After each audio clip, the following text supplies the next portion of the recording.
dambala mulate biti dambala mulate biti dambala mulate biti dambala Belbani kale butta kale sangota kufise kale sangota kufise kale sangota kufise Ya magala no bori gana mawagni kudise gana mawagni kudise gana mawagni kudise gana mawagni kudise Ya magala ngumbichu gana mawagni kudise gana mawagni kudise gana mawagni kudise gana mawagni kudise gana mawagni kudise Dute asha gana pero dansi rati jaramana Dute asha gana pero dansi rati jaramana Achar jabaru tanam nu garagarellanu Achar jabaru tanam nu garagarellanu Akkanatti barbatani nama nama kenneni raafatani Akkanatti barbatani nama nama kenneni raafatani Achar jaalamichu keuma keetitti siyaayitichu Achar jaalamichu keuma keetitti siyaayitichu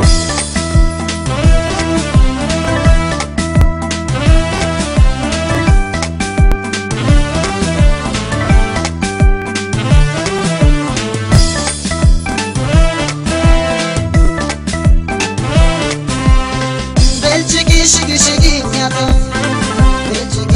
shigi nyata ole anagalana nakute abonatti mufatellata anagalana nakute abonatti mufatellata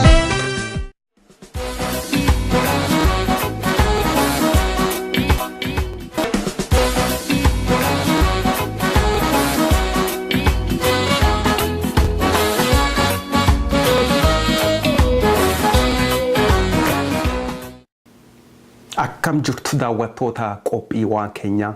kun ka daawwachuu jirtanii qophii waan keenyaa ka jedhamu asiitii YouTube irraati kaasanii darbuu an keessummees keessan wayyeessadhaa yeroo keessan waan naa kennitanii fi galatoomaa saniin jedha galatoomaa horaa bulaa Oromoo wallaalaa ati wallaaladha moo wallaaltu kam ta'uu dandeetta tolegaa wallaalaa ofii Embarsiifatanii jedhanigaa maaligaa wallaalaa otaate wallaattu sotaate me waan kana ilaalii siin jedhagaa maali yeeyye ilaali kuni maali kun maaliin beektaa mul'attoo adda bilisa baasu uummata Tigraay bilisa baasu uummata Tigraay Oromoo lakki bilisaan baasan uummata Oromoo garbichaa godhatu eenyu isaan Tigray daga maare walitti mufeessisu dhugaa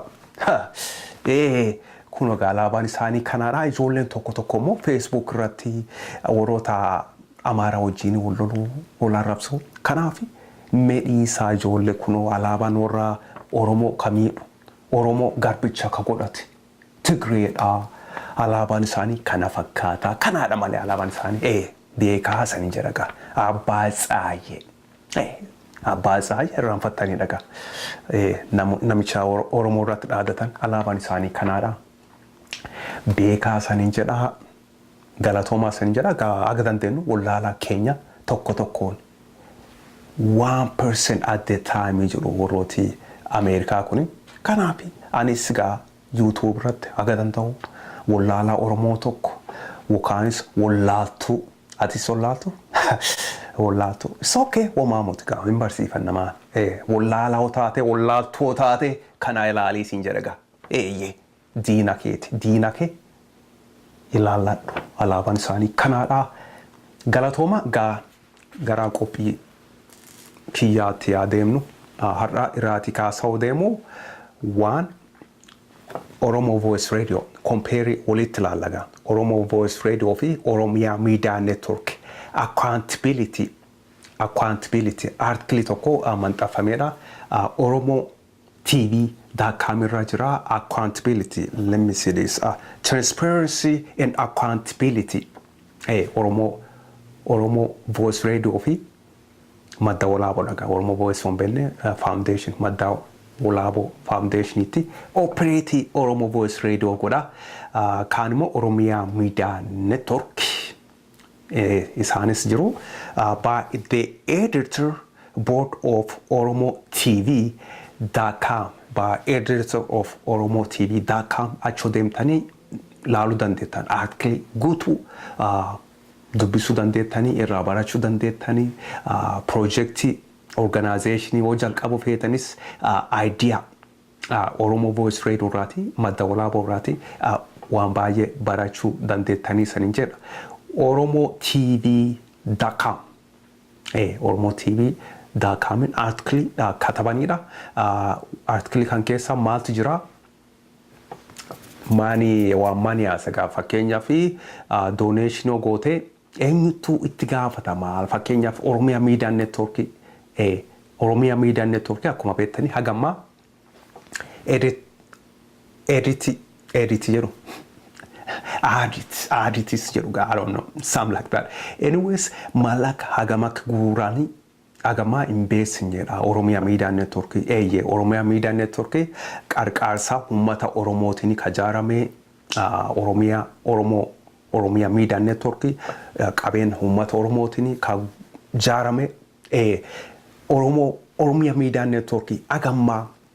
horii hagamak guurani nami beekin jiruudha nami beeku jiraachuun danda'a garuu ummatiin beeku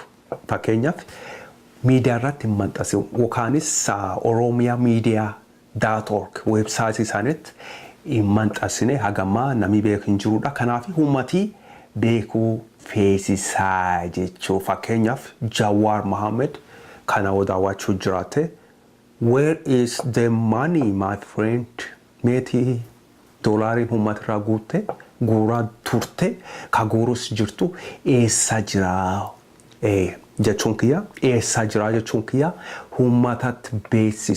beeksisuu feesisaadha uummati akkasi bir dhaabatu feete uummati akkasi jabeessoo feete horii hagasii guuree jedhiti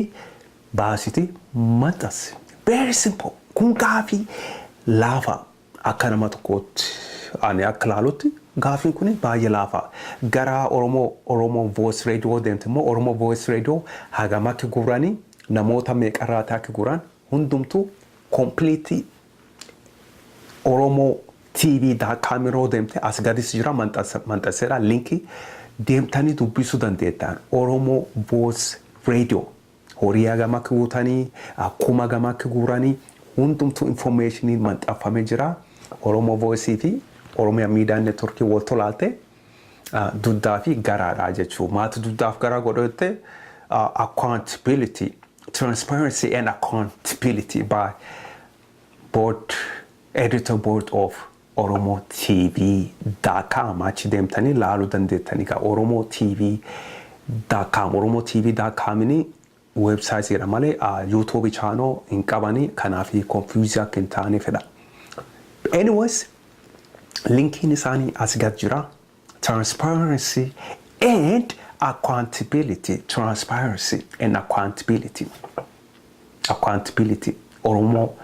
Oromiyaa Media Network keessaa jira accountability namni itti gaafatamaa hin jiraadha wajjiraatte mantasiga ummataati horii agasii fuunee ummatiraati yeroo kana magaala kanatti kana fuunee kana guurree Oka wodhosu feete hin dandeetta akka warra Abashaa amma gara warroota Abashaa isaatti yoo deemte website isaanii yoo deemte walaalte hin jiru hagami gurree magaalaa kanatti hagas gurree kun hagasiidha jedhanii hin maxxansan. That's the different Oromiyaa Media Network irraati fi isaati walaalte achi irraati achiiti different hin mul'atu jechuu garuu Oromo Voice Radio madda walaaboo Media Foundation deemte different jira jechuu mul'attuu agarte different maalidha Oromo Voice Radio madda walaabooni maxxansaniidha horii hagama ummatirraa guuran you see transparency and accountability clear asii gadi maxxansedha deemtanii laaluu dandeettan the different so far kana jechuu transparency and accountability Oromo Voice Radio ni maxxansaniidha kaasaanii horii hagama guuran Oromo raati example ta'uu danda'aniif fakkeenyaaf organization wajjal qabu feete media wajjal qabu feetaati uummata raati horii guuroo feete namooti feeta wajjiraatan fidii akkasii qabaatanii Oromo Voice Radio madda walaaboon fakkeenya isaaniitii ta'uu danda'a jechuu fedha kana beekaa sanin jedha Oromiyaa Media Network fakkeenyi isaaniiti ta'uu hin danda'u. Maalti isaa dhowwee yoo jette gadi hin baasne gaa horii hagamak uummata irraa guuranii gadi uummataatiif baasanii maxxansanii kana guurree jedhanii beeksisu isaan beeksisa uummatatti immoo akkasii gaa. Anyways more information as gadi maxxanseedha. Kanumarratti otoo qophiirraa hin xuruurin Oromo Voice Radio Oromia Media Network ni YouTube ra asi injiranidha durani asi Bilisummaa TV channel kan ganduma kenna kana turani amma godaanani godaanne guutuun godaanne channel sani injira still active ra argeera injira garu video sani show the latest show Oromia Media Network YouTube rat mantasu yaadisani kana akka beektan fedha eessa jiranii beekuu feete no problem. You see, as gadi wodemte link sani maxxanseedha. As gadi deemtanii oromia.media.org yookanis deemtanii direct ilaaluu dandeettan yookaan as gaditti sani maxxanseedha deemtanii direct. You see, very friendly show here. You see, deemtanii ilaaluu dandeettan. As gadi again as gaditti sani maxxanseedha linki oromia.media.org oromotv.com. Madawalabo Kamini, you can participate even if you are interested to contribute to even Oromia Media Network, Madawalabo, Oromo Voice Radio, Felisa Wakabat, as you got it, Isanity, Linky Mantasera, you can contribute, you can support. Kopi wan Kenya, Kara, Kana Fakata, Yeroke Sanimo, Wana Kinitanifi, Galatoma Saninjera, and Kasawojin Kature, Kesumesisan, Woye Sature. Nagat isaaniin jedha.